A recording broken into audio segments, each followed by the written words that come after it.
இதயங்களே கொஞ்சம் வெளிச்சத்தில் வாருங்கள்.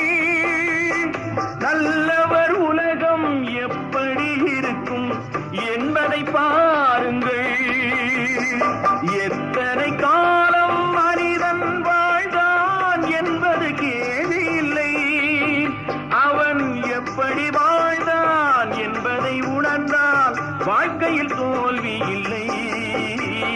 வாழ்க்கையில் தோல்வி இல்லை. தாய் மேலாணை, தமிழ் மேலாணை, தாய் மேலாணை, தமிழ் மேலாணை, குருடர்கள் கண்ணை திறந்து